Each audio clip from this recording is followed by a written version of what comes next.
In most of the battery tests that are now set up in psychology, the Rorschach test is included.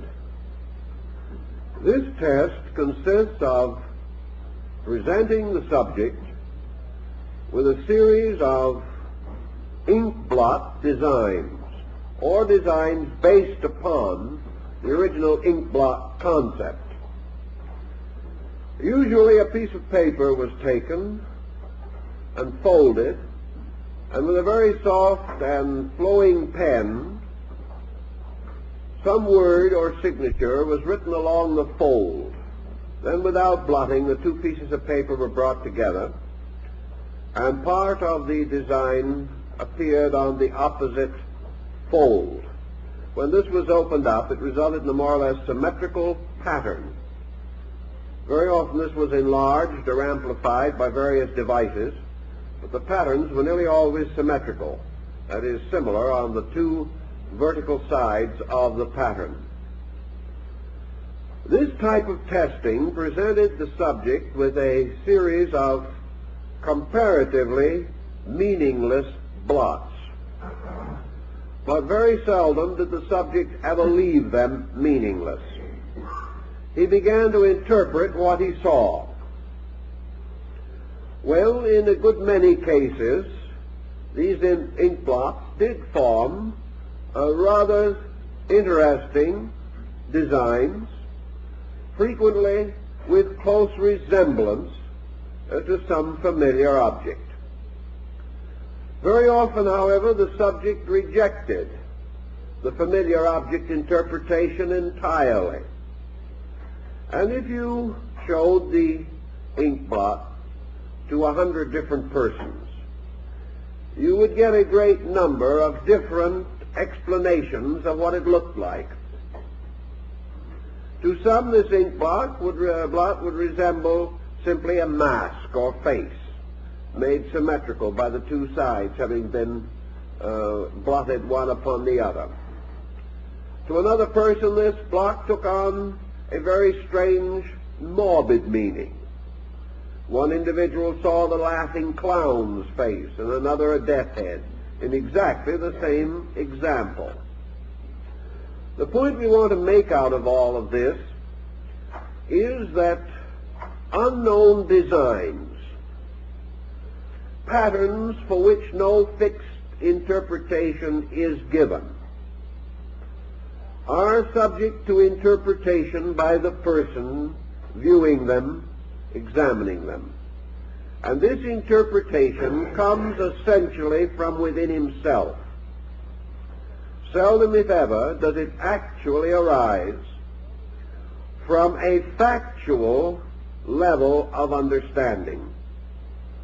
The mere circumstance that the thing is mysterious or unlabeled takes away certainty and gives freer expression to our imagination. The person looking at the Rorschach ink blot is quite aware of these certainties or these circumstances.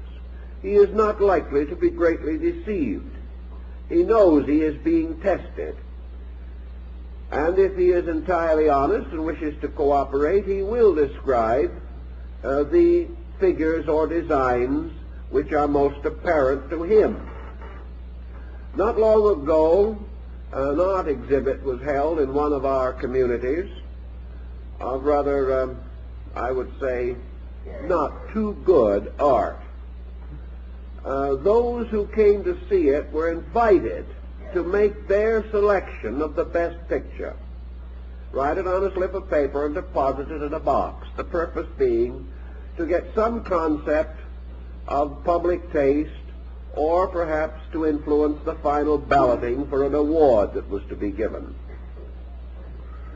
When the ballots were examined afterwards, of the hundreds of persons that had come in to see this particular exhibition, the choices were so diversified that someone had considered each picture as the best.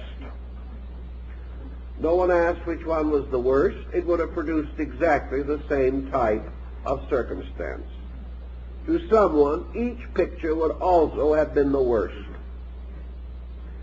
In the understanding of this, we therefore have to realize that what we call taste may not be merely a gracious standard of psychological understanding. Taste is really an expression of certain pressures and instincts within ourselves. All these tests lead to the ethical conclusion that the individual lives in a world which he interprets very largely according to his own internal pressure. As world is mystery, as other people are mysterious, so we are forever imposing an interpretation upon them. This interpretation becomes more complicated if we come under psychic stress. The most obvious normal thing to do in the Rorschach testing or in any other test is that the person should see the object in its most obvious and evident shape and form. If the object to a small child, to 100 children, would all look like a bird, or would seem to be a bird to all of them, it would mean that the ink blot, in its own formation, actually approached the general appearance of a bird. It would be the natural conclusion, the obvious conclusion. If, therefore, the person comes to that conclusion with the majority who agree with him, then he may be regarded as not under any particular or peculiar distortion. But if he comes to some entirely contrary conclusion, one in which others cannot see the slightest resemblance between the ink blot and what he feels it to mean, then we suspect that he is under some rather peculiar pressure. Now let's bring this down to a more personal level. We each of us have persons around us. Each of us also has unfinished business on various levels of conduct. Most of this unfinished business has a mystery about it because we do not know exactly how it is going to come out. We plan, we hope, we prepare, but we are never certain until certain things happen. Thus we are under a certain natural stress or tension. Then with persons, we gradually come to realize that we cannot simply look at the person and decide what he is. We come to know that his kindly look may or may not be supported by his temperament. We realize that his word may be his bond and it may be worthless. He tells us that he is most sincere in his regard, but we are not certain. Later we may learn that we have been deceived and imposed upon. Thus, out of gradual experience, we come to the conclusion that we cannot entirely accept people. We cannot entirely say to ourselves, this man says he's good, therefore he is good. When we start saying that now, we're liable to be poorer rather quickly thereafter. Thus, the definition, the signboard, the name, which would make all things obvious, cannot be hung on things anymore as a certain label of their meaning or value. We see articles with guarantees. We do not trust the guarantees anymore. We hear that a certain product is of superior quality. We do not believe it anymore.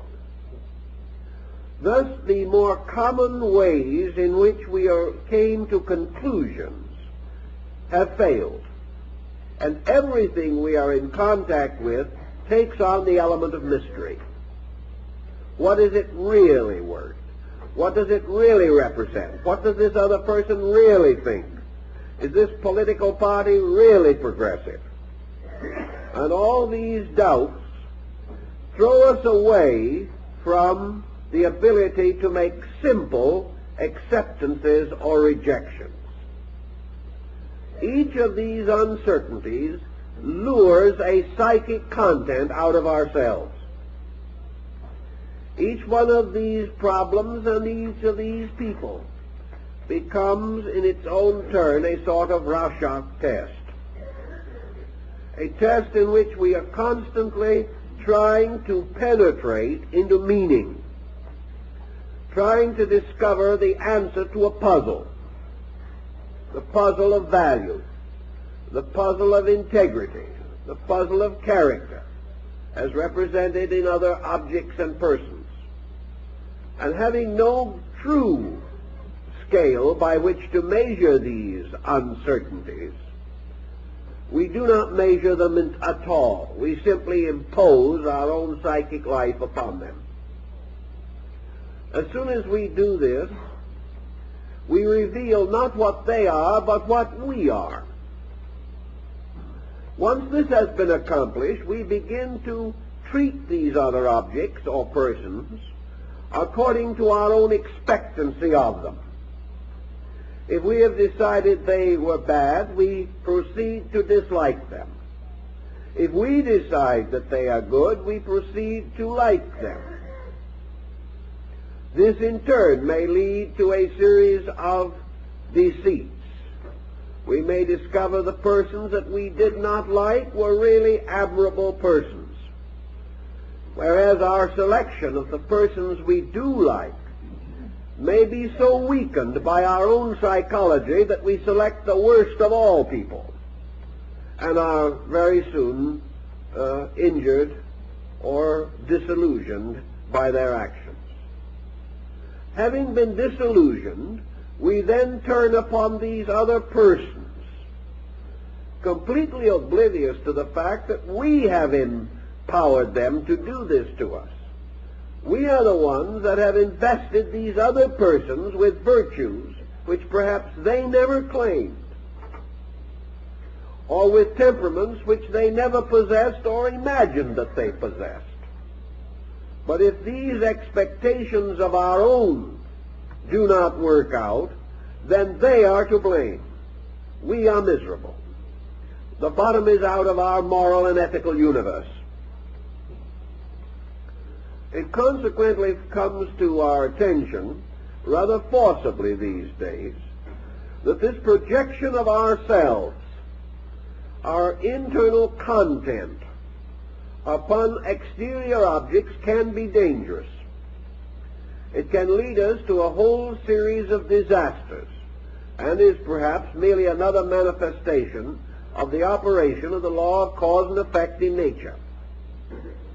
The individual who has not organized his own life projects disorder upon everything around him, then must live under the disorder which he has projected. The moment we have decided what something is, we act accordingly and set up a new series of relationships. We give this thing, which we have defined and perhaps almost created, the right to have certain distinct reactions upon us. We are open to all of the reversals of emotion and thought which arise from a wrong estimation in the first place. This wrong estimation would not have been possible had we possessed the facts.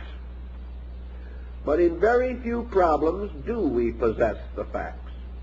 What we call a fact is our own interpretation of the subject. The person reading one of his own designs into a Rorschach ink blot is perfectly certain that he has read into that its real meaning. The next person, coming to an entirely different conclusion, is quite certain that that is the real meaning.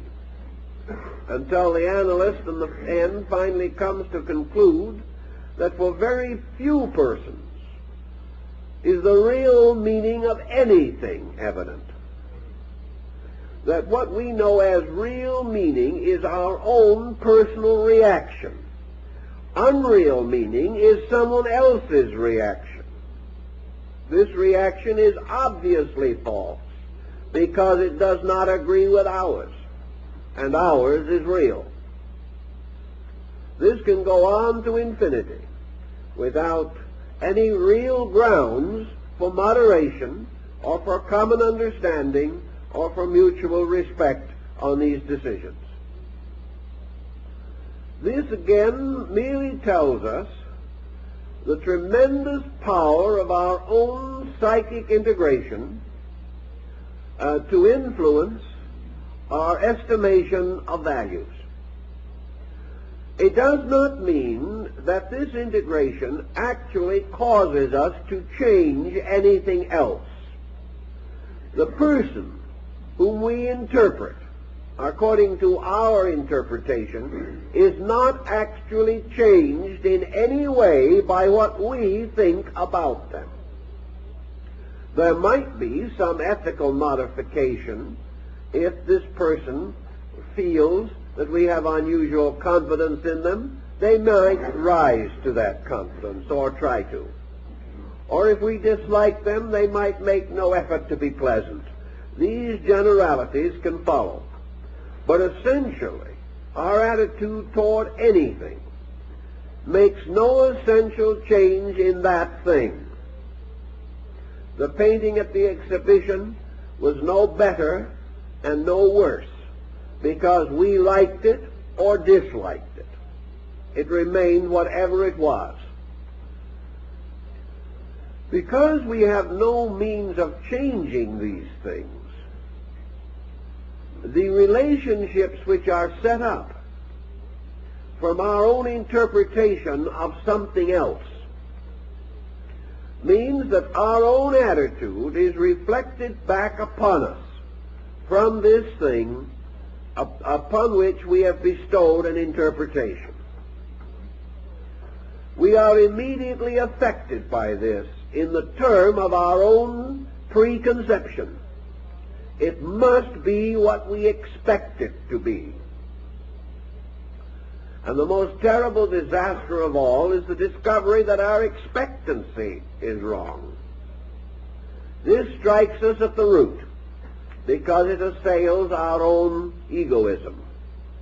The idea that we could be wrong is so abhorrent to us that we will use every device possible to relieve ourselves of this morbid possibility. To do this, we continue to heap responsibility, guilt, or blame upon the other object, convinced that we have been right in the first place, and therefore that this other person must have some strange magical power to change itself or himself so as to hurt us or to bring us misery or loss.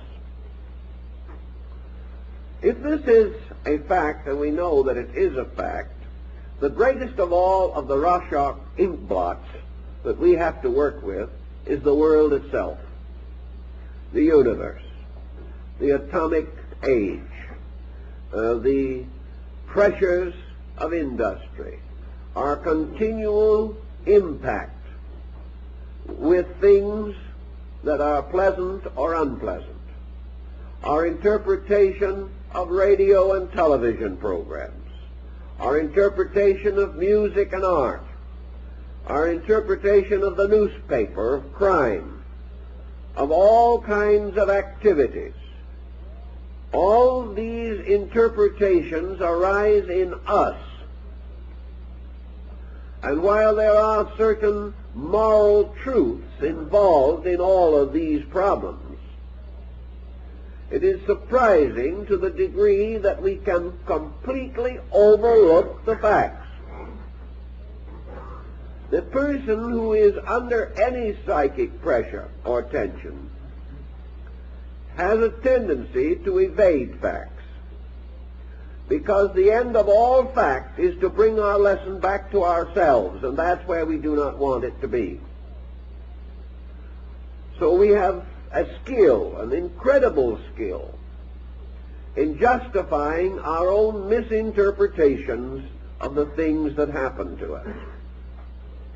We justify by means of a certain dishonesty in our own natures. And wherever there is psychic pressure, there is some degree of dishonesty, conscious or unconscious. The individual who is under tension simply is not honest.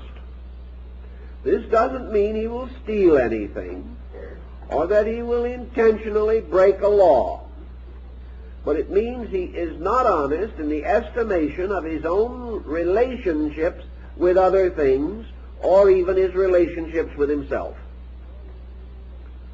The moment we find pressure, we find antagonisms, we find criticism, we find antagonism between ideas, which is just as difficult as between persons.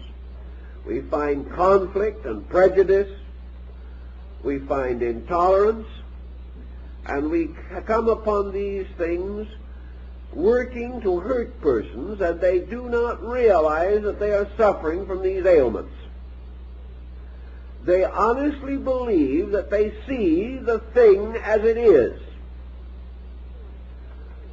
Now, if you were to go to a series of battery tests on something, and you took 10 tests to determine, for instance, a degree of natural optimism, and if in these 10 tests, in each instance, your interpretation followed a pessimistic trend, in other words, if you always saw a negative in a symbol, if a symbol always became a cause of fear or regret or doubt or antagonism or depression, and you went through this battery of tests and came to the end of it, you might say to yourself, that's rather funny. Here are all kinds of things that really have no meaning in themselves at all, and they all look unpleasant to me. You might even say to yourself, I'm beginning to suspect there might be something wrong with me. It's conceivable. Because this is such a nice, neat little scientific package, I have no way, essentially, of evading the fact that I've come to very negative conclusions. But if the same person out in life, going through the years, comes to 1,000 negative conclusions over the period of entire lifetime, and lives the whole of his career emphasizing negation and cheerfully overlooking anything good, it doesn't occur to him that there's a thing wrong with him. It's just the fact the world isn't as good as it used to be, and he wishes he had those good old days 40 years ago, and he forgets he was just as miserable then. But because now it is no longer in the laboratory, and it's out in life, and it's with people and objects and a kaleidoscopic mingling of values, he no longer considers it likely that his own vision is astigmatic in any way. Now it is just the fact that life is that way, just plain miserable. He should take a hint from others, for he sees around him every day persons going through the same general types of experiences that he is going through. They do not seem to be miserable. At least some of them do not. He finds persons enjoying things he dislikes. This has no general effect upon him. These other people simply have no sense, or they have bad taste. It's still the fact that he is a really serious fellow. He's thought it all through carefully, and he's come to the conclusion that everything is wrong. And if you try to tell him to the contrary, you are wrong, and join the great circle of things against which he builds defenses. Out of all of these psychological testings, therefore, we come to certain general, common, human facts, which can be a great deal of help to us. Suppose we also now say that the person who sees things wrong all the time has to have something negative inside, something terribly lacking in normal optimism.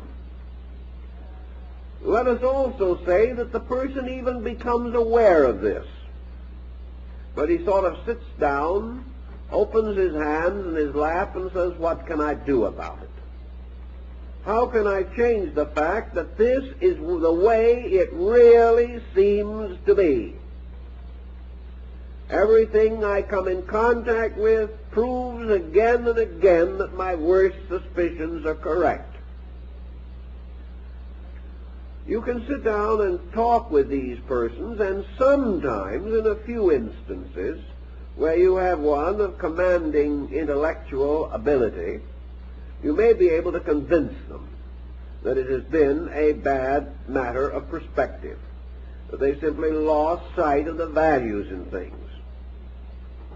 But you can seldom, if ever, talk a human being out of a good, solid emotional despondency. Not only is he unwilling to change, he is unable to change. His very despondency has destroyed his own psychic power of recuperation. And if you finally do convince him that he is wrong, then he collapses more than ever. And he may turn to you with the saddest of all expressions and say, well, if I'm wrong, then I've always been wrong. Now I've wasted a whole life being wrong, and I feel worse finding this out than I did before. You can't win against a good, solid, negative determination to be miserable. Yet if you ask these persons if they want to be miserable, they say, of course not. Who does? We want to be happy, but we can't find anything that justifies our hope that we ever will be happy. And then will come perhaps the unloading of the sad story of the dozen or half-dozen disasters in life by means of which our hope for happiness has been destroyed. Yet we have to go on living, and the problem of continuing in a state of perpetual misery is not very intriguing or very optimistic. Persons, therefore, who have these kinds of problems sometimes have to enter into a little conspiracy with themselves about their own problem. What we feel, how we interpret, how we react, all of these reflexes, to a measure at least, depend upon a psychic chemistry within ourselves, a chemistry which assumes alchemical, mystical proportions. We are not of the attitude which we presently hold because of one faculty, one emotional instinct, one habit, or one degree of understanding, or even as a result of one problem.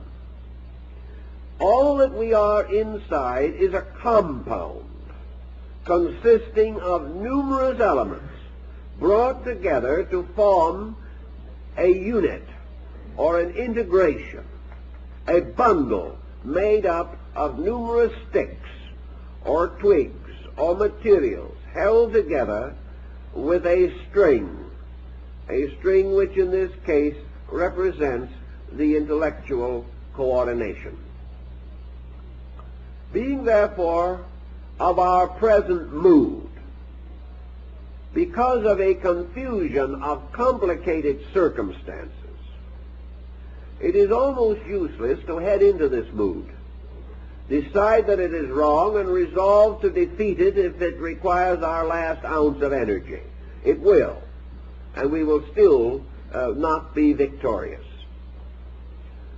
If, as we are beginning to recognize pretty seriously nowadays, this person who does the judging, who passes judgment upon the forms presented by the Rorschach inkblots, if this person was one faculty, one power, one emotion, one point of view, we could head into it hard and perhaps break through it and relieve the pressure. But this pressure arises from as many mysteries on the inside as the reaction arises from mysteries on the outside. The person going down into himself does not find a hard core of pressure. The cause of pressure slowly disappears from his awareness when he seeks to explore it. He gets further and further in and comes finally to a kind of hole in the dark. And out of this hole in the dark, these pressures are pouring. But he can never get at their cause. He can never find out just exactly what thing he did that sets all this pressure mechanism into action. The reason he cannot find a single cause is the fact that there is not a single cause. A series of conditions have all worked together to produce a reaction focus. Now, this focus, in its turn, may be affected by single causes. The individual going out in life seeking to build a home may have a marriage with a person whom they were emotionally drawn to, and in 3 months the marriage is on the rocks. Now, the marriage going on the rocks and the circumstances relating to it can cause an obvious center of pressure. This center of pressure may in turn result in fear or resentment and cause the person's emotional life to be upset for the rest of his present embodiment. This can happen. But the shock of the bad marriage was not the cause of the situation or the condition. The real cause lay in the type of persons drawn together. And this drawing together on a certain level arose from the pressure integrations of the involved individuals. The bad choice in the first place, perhaps against the advice of those who knew better, perhaps even against the recognition within ourselves that it could be a mistake, perhaps inspired by an ulterior motive, a girl simply wanting to get away from home, perhaps one looking for only economic support. Any one of a dozen ulterior motives can do it. But behind the bad marriage, there was bad integration. There was something wrong. The marriage itself, going bad afterward, results in a new chain of circumstances. But the original cause was much deeper than an incident. One of the simplest things you can say about it was that somebody misjudged someone else. It was a mistaken case of judgment. And a mistaken case of judgment in this type of problem is too often the same thing that we have mentioned. The individual simply seeing himself reflected from another person.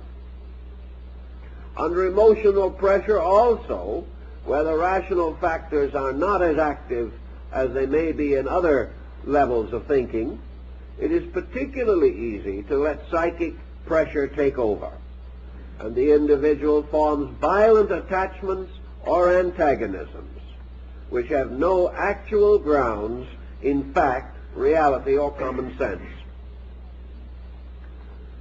To go further then, we have the person who is moving out from a kind of compound within himself.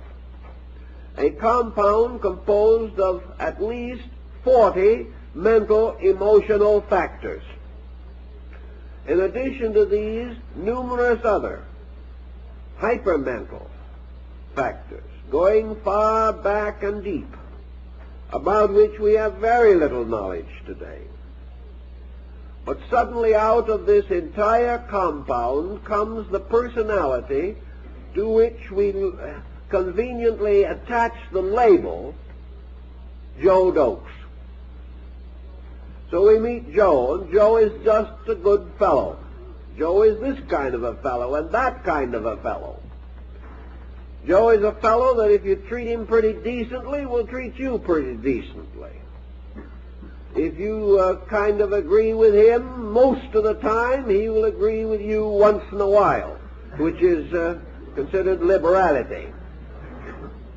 Joe's got a quick temper, but he gets over it quickly. He's a bit of a worrier, but naturally rather cheerful.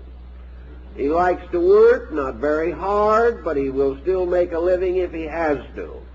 And out of this whole situation comes this sort of general compromise personality, good old Joe, who is like a million other good old Joes.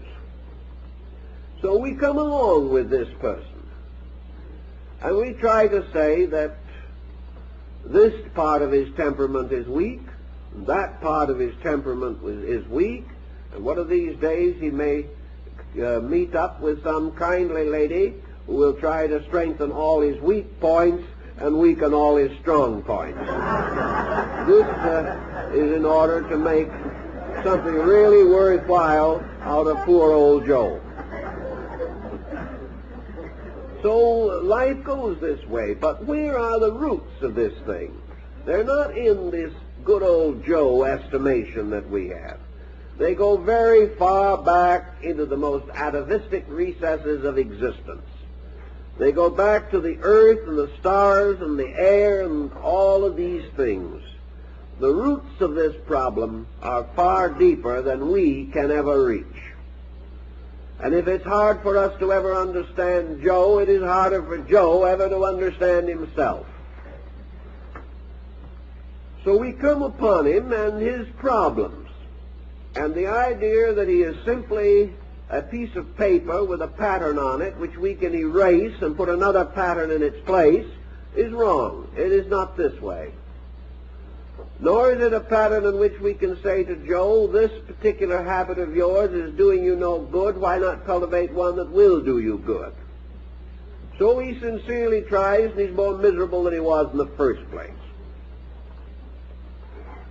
The pattern is so complicated that whether it is our own or someone else's, there is no direct head-on attack which will succeed in actually varying or altering the basic temperament of the person. Now, the person can have many temperaments, but they can be divided perhaps into three general classifications. He can have a temperament that is essentially cheerful, in which good cheer will be victorious over dilemma. He has an essentially melancholy temperament, in which things will always seem a little dark or dismal to him. And optimism will be a very difficult attitude which he cannot maintain continuously. Then there will be others, a third group, which seems to be a sort of middle group, in which things that happen have very little apparent effect at all. This person can live long and learn nothing. He can go through all kinds of experiences and not become aware of any pattern in any of them. And he may be sufficiently superficial so that to him nothing becomes very good or very bad.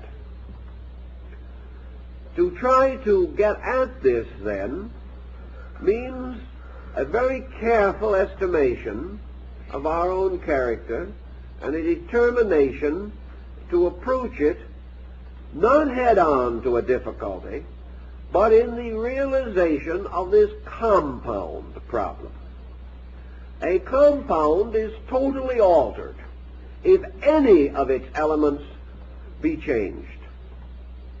And a compound is something in which you do not have to destroy the compound to change it.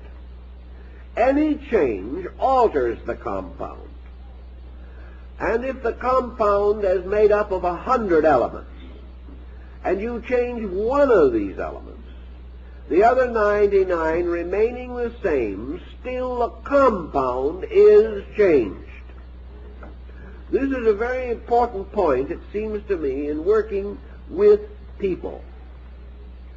We have tried to make great big plans. We have set out patterns and procedures. And we say this individual should start by taking hold of this problem or that problem. So we try to indoctrinate, and we try to encourage, and we try to enlighten. And things go on very much the same, because every person is defensive in his belief that whatever he believes is so. And while he may be forced to admit that his judgment isn't the best, it's hard to get him to admit that a painful experience was not painful. He will tell you he knows more about it than you do. It happened to him. If, on the other hand, you can begin this problem with dispositional subjects of breaking through the shells of compounds, helping them to be reorganized on other levels. Now, you may be reasonably satisfied with your own temperament. It may be getting you by fairly well. But there are very few persons whose dispositions or attitudes could not be improved in some way. And I think we should bear in mind that this program of improvement in some way has much to do with the program of happiness which we hope to enjoy. Few persons are as happy as they theoretically believe that they could be. They are living on levels of contentment that fall short of happiness. Perhaps they are living on a level of patience, an acceptance level.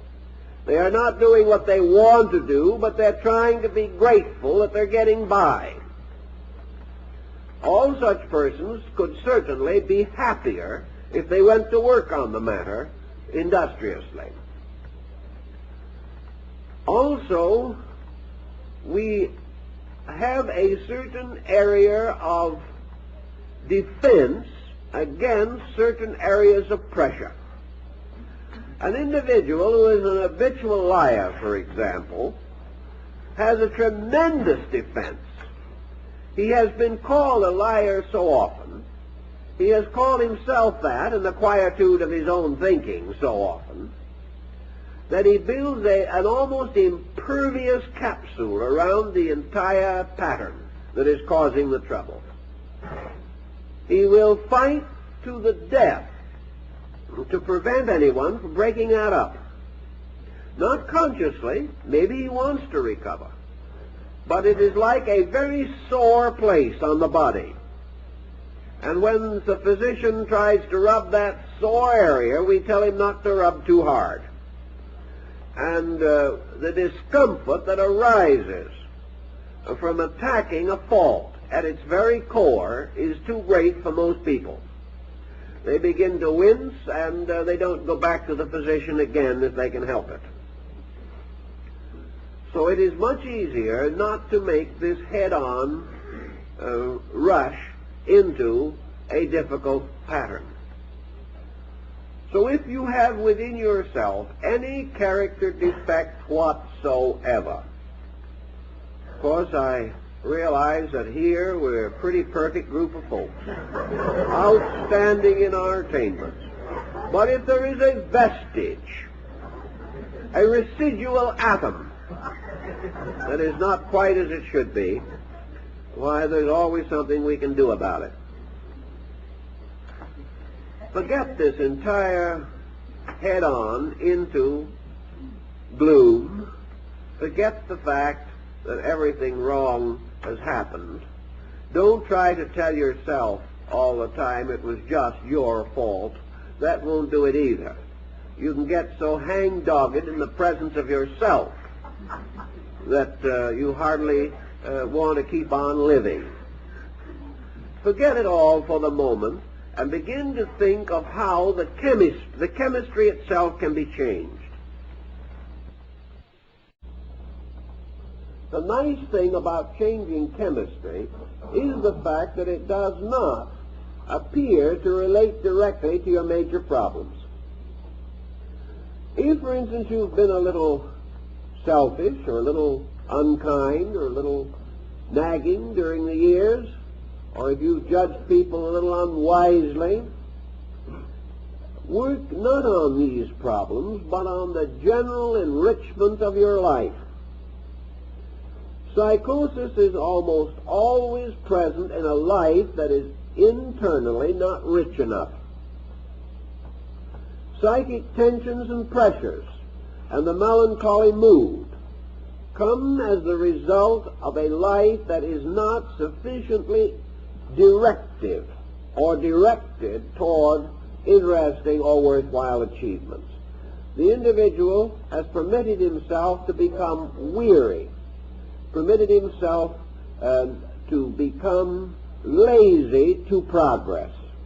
He may be busy every minute, but he's lazy to those things which would help him to solve his problem. So if these problems exist, begin a survey of different values in your life. And the first problem is, where are you getting adequate, creative self-expression? Are you doing interesting, pleasant, and happy things as a result of your own planning to do so? Are you growing by conscious effort every day? If you're not, you're shrinking, whether you know it or not. Are you finding means of satisfying your own natural instinct for betterness, for greater happiness? Don't worry about the 15 things that are wrong. Forget about them for the moment. Forget about the mistakes you are making. Stop blaming yourself for them, even if you know you're to blame. Forget everything except one thing. What are we doing now that is right? What are we doing now that pleases, that brings opportunity, that opens up something? What are we doing this minute that we're proud of? What are we doing that is helping us to grow or know or express more adequately?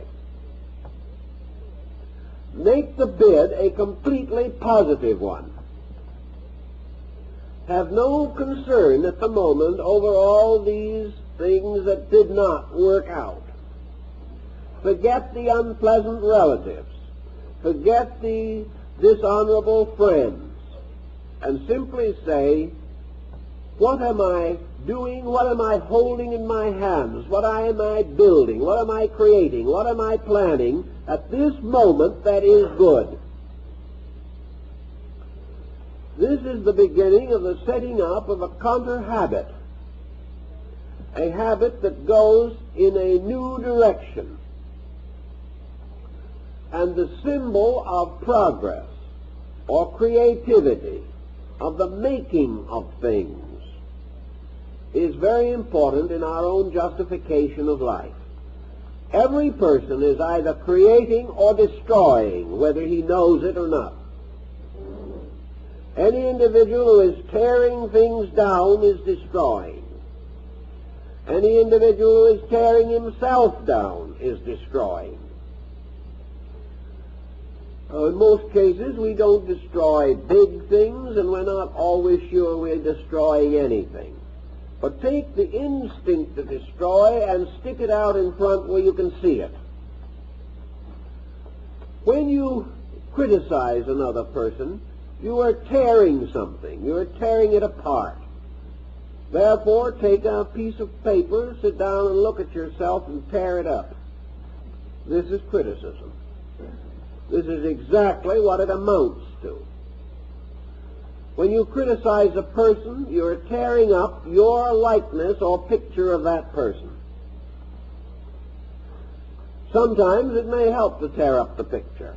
It's better to tear up the picture than tear up the person. Very often, if we get rid of the feeling by an action, we don't have it anymore. We write letters telling people what we think of them. We can make a wonderful project out of it as long as we never mail the letters. And many persons have found this a very great help. They got it out of the system. But just as this relieves a certain kind of pressure, so the constructive or positive symbolism creates a new release on a positive level. To create something with the hands is a symbol of creativity. Putting a model ship together shows a tendency to integrate. Here is an interesting problem that I think many people have actually fallen into without realizing it, and that is the hobby shop and the various rather complicated things that are manufactured now for persons to assemble on their own time. 25 years ago, about all you could find to put together was an occasional jigsaw puzzle. Today you have hundreds of different model structures. And maybe we think that these belong to the world of childhood. But if they do, so do we. And our own growing up is not as real as we thought it was. But wherever, symbolically, we follow the instructions in a book or on a sheet of paper, and we carefully and orderly and neatly and as nicely as we can assemble a model airplane or a copy of the Mayflower or some other sailing ship of the Viking period, wherever we put these things together, paint them and finish them, and finally hang them on the mantel or put them somewhere where no one on earth will admire them anyway, yet we have done something. We have used a creative symbolism to put something together. We have developed the continuity to stay with it and do it. We have had an opportunity to use our hands, an opportunity that has become rather strange to many of us because of the efficiency and the mechanism of our modern world. So by the same device that we see in the Rorschach blot, some dismal thing, we can also become aware in the process of putting something together of the integration process in our own natures.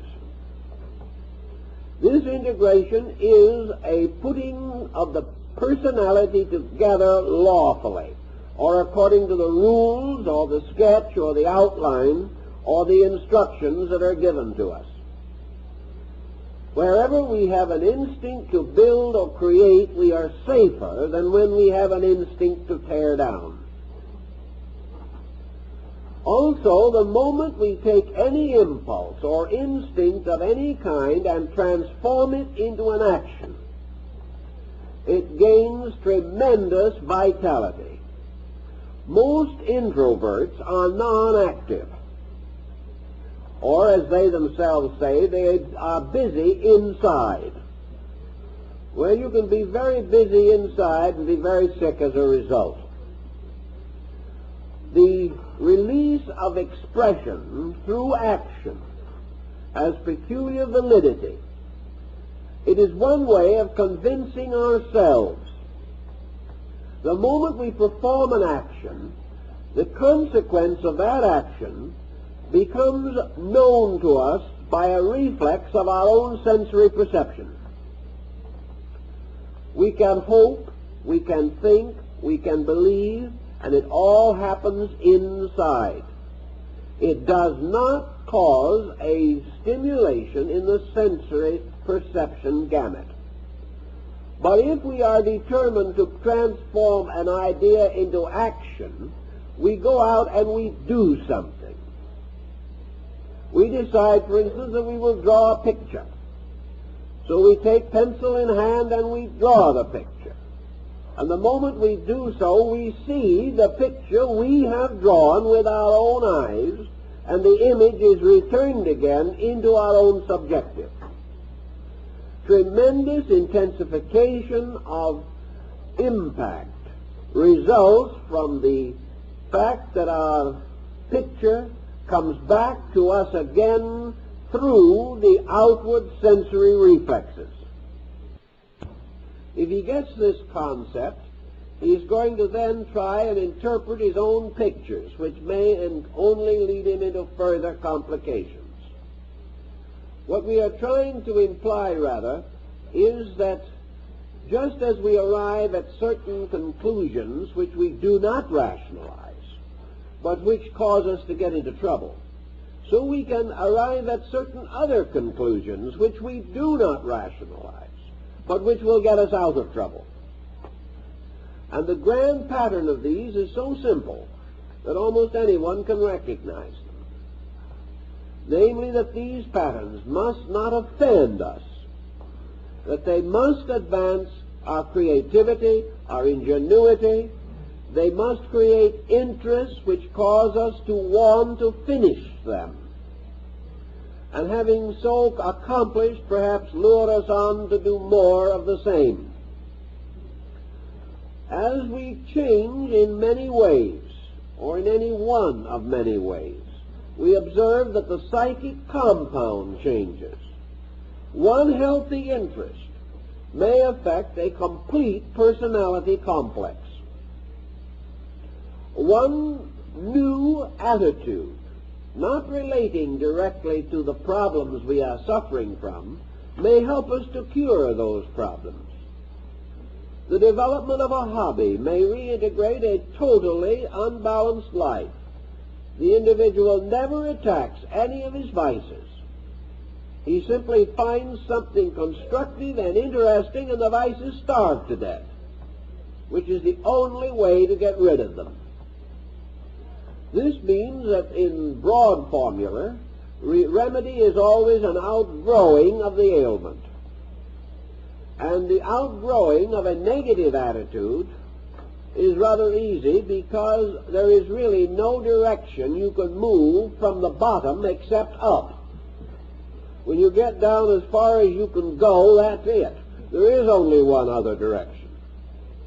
And as almost any action will represent growth when confronted with the opposite of no action, we find a wide variety of possibilities and opportunities offered to us to improve a situation. Always try to compensate for an intensity by a constructive action that takes our mind off of the intensity. Someone will say, well, I'll never get my mind off of this intensity. This one is really something. And we will watch them fight to hold their mind to that intensity. And sometimes you can't get it off.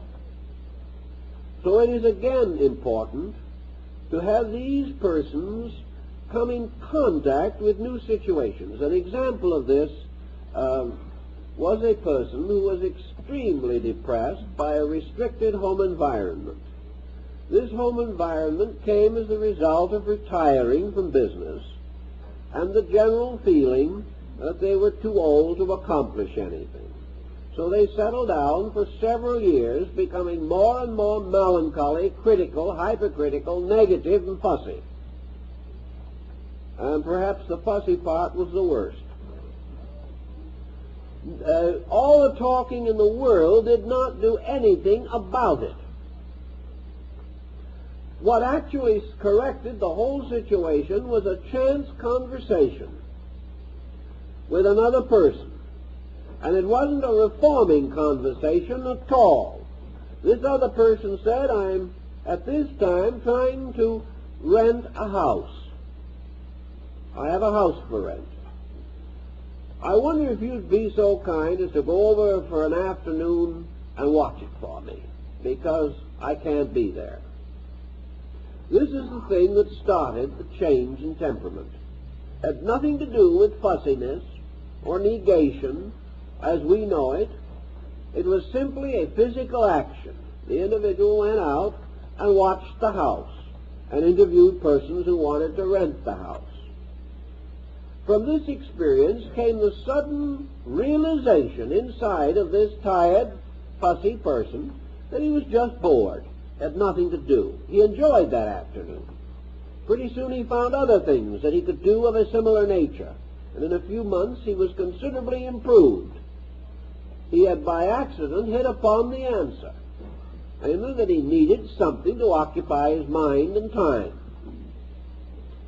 He couldn't figure how to find it himself, so it was shown to him. And having once experimented with it, his enthusiasm increased, and he worked out a program. So this friend, wanting him to sit around and rent an apartment, attacked the foundations of a rapidly developing melancholy and broke the pattern. So all kinds of things can break these patterns. About all we have to do is expose ourselves to some kind of a program of improvement. Forget about the fact that we are friendless and begin to take an interest in something that we can do. Take an interest in some art or science. Take an interest in some charitable or sociable activity. Don't try to attack the negative area. Leave it alone and build positive activity. Now, many persons believe that they can philosophize themselves into a state of grace. I am a little doubtful of it after so long a time of watching this thing work out. I do not believe that anyone can read himself out of a neurosis. First of all, he won't, because he won't read the right books. The first book that offends his neurosis will go into the wastebasket. He's got to read a certain kind of book. It's like a psychotic watching television. He's never happy unless he's got a psychotic program tuned in. You could not sell him a travelogue for a moment. He will tell you that television programs are nothing but crime, and then he will watch nothing else. I've seen people twist the dials away from tremendously interesting programs, even while they're complaining about there not being any interesting programs, and end up with a good old murder.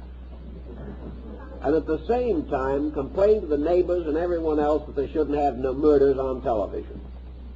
This is no way of answering some of these situations, except that an individual trying to find solace for frustration generally needs to break out from himself rather than go back in again. His books, he will identify himself with the wrong character in almost every instance in fiction. Or he will begin to try to build escape and defense mechanisms based upon abstractions that he doesn't understand. He will try to run away from reality into a world of psychic mysteries, which certainly will keep him intellectually occupied, but will leave him in a complete daze when he gets through with it.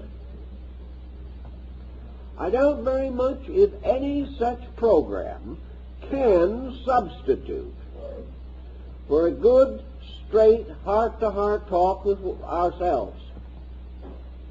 I doubt if any amount of abstract solace derived from mystical overtones of things can compensate for our failures to actually live optimistically or live creatively and constructively. There may be cases in which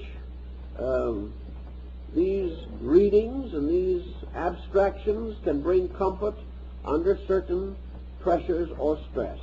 but they cannot be and never will be a substitute for life. You've got to live it. And you have to achieve your victory not in an abstraction, but in a concretion. One of the dangers with abstraction is that it enables an individual to weigh his own case unfairly. In abstraction, we can devise our own private universe. We can set it up with our own rules. We can decide in our own minds what is good and what is bad. We can make little heroes out of ourselves in relations to a private cosmos. We can devise all kinds of theories to explain the various incidents of life.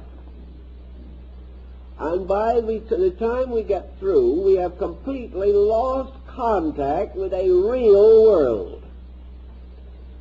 I remember this so well in connection with a number of religious and philosophical communities which I have investigated. These people decide that they will go down into the southeast corner of the Argentine and start a new world brotherhood community. Well, I'll give it 6 months, and the world brotherhood will have a civil war. These good people, wanting to run away from the world and all of its problems and stress to set up the ideal community in Timbuktu, have overlooked one difficult problem. There is nothing more terrible, tragic, or incredible in life than a group of good people trying to live together. Because there are so many unpleasant and uncomfortable ways of being good. For most persons, good involves the right to censor the conduct of everyone else that lives. And good people are forever being hurt, disillusioned, disappointed in other people who are not so good. And the not-so-good people are having a very difficult time with the good ones.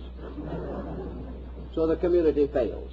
It fails because people cannot run away from life, and if they get in some isolated situation or a very different and remote area, then they have nothing left to do but think of themselves and each other and gossip from morning till night. This situation goes for the person who tries to go inside of himself, build a private universe, leave the world behind, and try to be very beautiful in spite of everything that is happening. He can't do it. It will not operate. It will not function in society.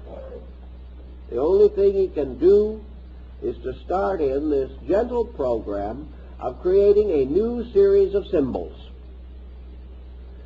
until he is able to look at the design in the Rorschach ink blot and see something smiling at him instead of glowering at him as it did the first time he looked.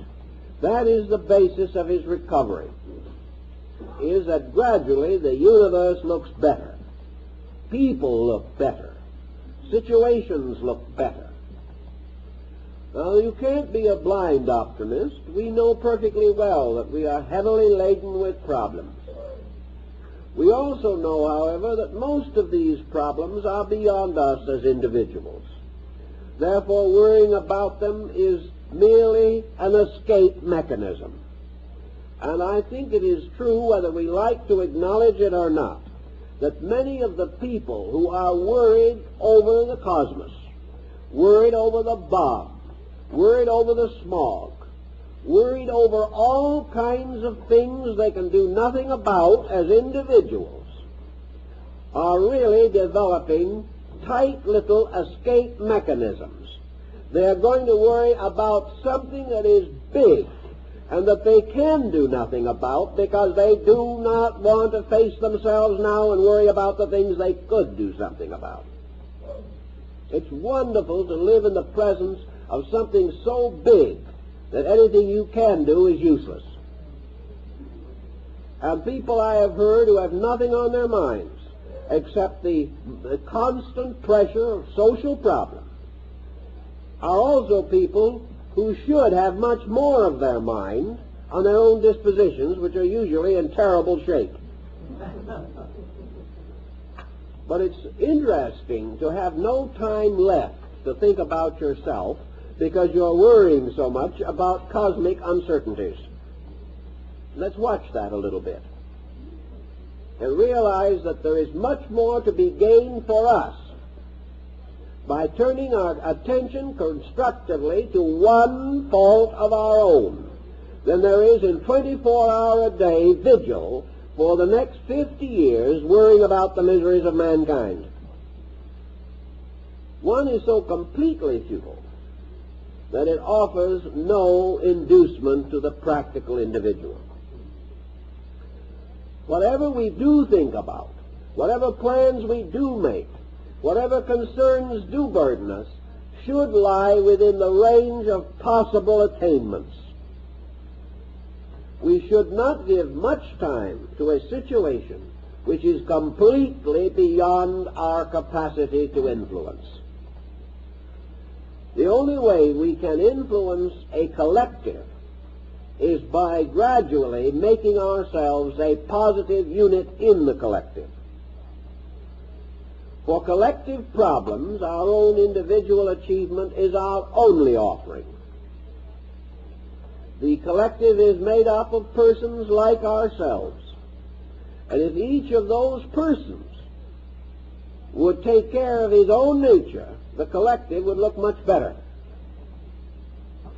Thus, the only answer in every instance lies that our first step is always the clearing of our own position in relationship to life. Around us today, there are numerous opportunities for activities. There are numerous levels on which we can go to work. There are things that every person can do that will create changes in his psychic integration. Most of these changes arise from self-improvement. Therefore, sometimes it is necessary to take a look around and see what can be done in this direction. Almost any form of advanced knowledge gives the person an instrument of skill or of self-directive, or at least of constructive interest. I know friends who have taken weaving, for example, not because they expected to make cloth by the 100 yards. That wasn't the primary motive. But in the study of hand skill, they have suddenly opened a universe to themselves. These people are now studying the methods used in Peru in ancient times, or by the Mayas, or by the Copts of Egypt. Their weaving has led them into symbolism, into the preparation of dyes, into all the different processes by which religious or other designs evolved within a people, meanings, textile secrets that have been comparatively lost, like the famous Tyrian dyes, which have been so completely lost that we have never been able to secure in the field of dyes what we might call a constant or permanent purple. The color always fades out. With the Tyrians it did not. 20 years ago we repainted half the murals down in Central America. Our paint's all gone, but the paint that they put on 2,000 years ago is still there. This challenges people. Now you can say, well, the world can get along without the paint. After all, when we've got a real worry on our minds, why bother about paint? It is true, the world can get along without a hobby, or without going into these things, but can we? It is far better for us to be exploring the origin of primitive dyes than it is to be quietly and relentlessly killing ourselves with negative attitudes. We need an interest. Actually, it is hard to determine what interest is actually important. For like the Rorschach test, the only interest that is important is the one that interests us. Some people feel that they cannot afford to have small interests in a big world. They'll have to, because we are all small people. And we're going to have small interests as long as we're here. And it is very important for us to have interests. And it is not a tribute to life to decline small interests and live with big miseries. And you'd be surprised how a small interest can cure a big misery. The moment dynamic is born in us, we have no longer the time for static. We begin to direct our activity. And it is also interesting, if you want to really be serious about it, the percentage of great discoveries that have changed the course of history that have been made by amateurs. The professional is not the discoverer, because he is in a rut. He is following tradition. He is going along according to the slow, ponderous methods of his subject. It is some perfect stranger with little experience that will find the solution. It's much like the truck that was stuck in a tunnel in New York. And they had all the experts there. The truck was stuck. It was a couple of inches bigger than the tunnel and was in terrible shape. They couldn't move it at all. Then along came someone who had no knowledge of tunnel construction and no knowledge of trucks. He looked the situation out. He said, "Do you ever think of taking the air out of the tires?" That's how they got the truck out of the tunnel. Someone comes along with an idea. And whenever we are interested in anything, we're vulnerable to ideas. Ideas that may be small, but others that may change the course of history. We do not know. But we have no ideas while we're sorry for ourselves. If, therefore, we are willing to break through, supposing we do have a life in which we see a dozen different corrections that should be made in character, just let's not worry about them. Let's learn to play a good game of chess. Let's take some interest, music, art, literature, hobbies, crafts. Let's begin regardless of the period of life and go to school again. Not necessarily trundling down the road with the books under one arm. We can do it by extension courses from universities and adult education programs. Learn things, build things. Work constantly to move knowledge forward. Many large communities where there are art galleries and museums have very splendid programs relating to art. Lectures, pictures, exhibitions, tours conducted through the museums.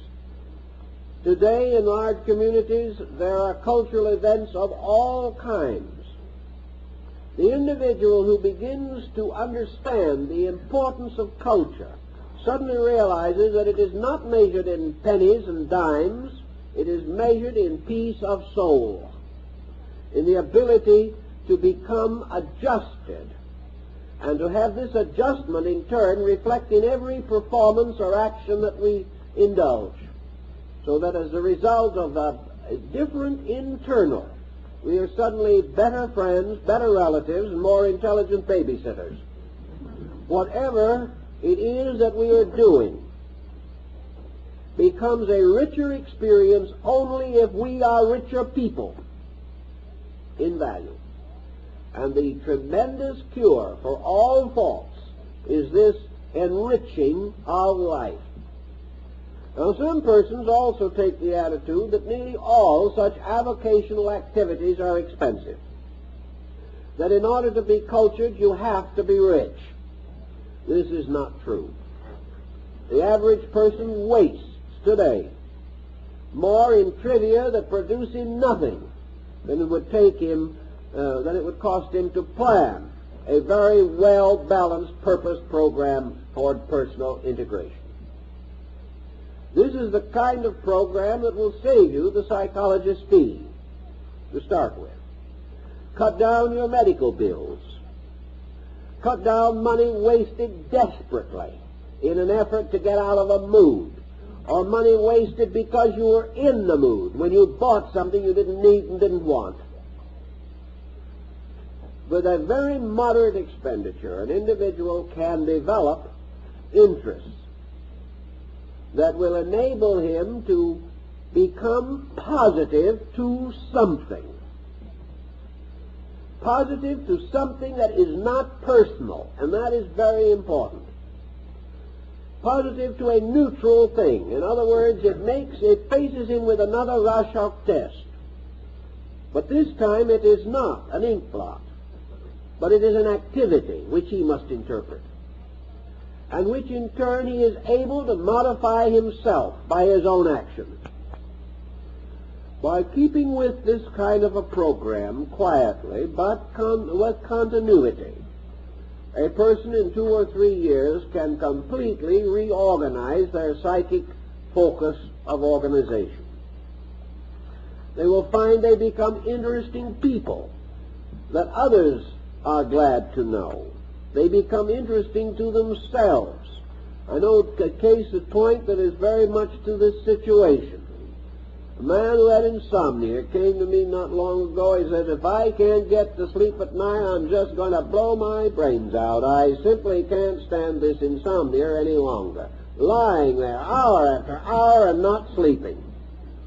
Well, it was pretty bad. We did what we could to help him. A few days later, another man came in. We were talking about something, and the question came up, how do you sleep? Oh, he said, I don't sleep much. I guess I have what they call insomnia, but, it doesn't bother me at all. It just gives me more time to think about the things that interest me. Difference in attitude.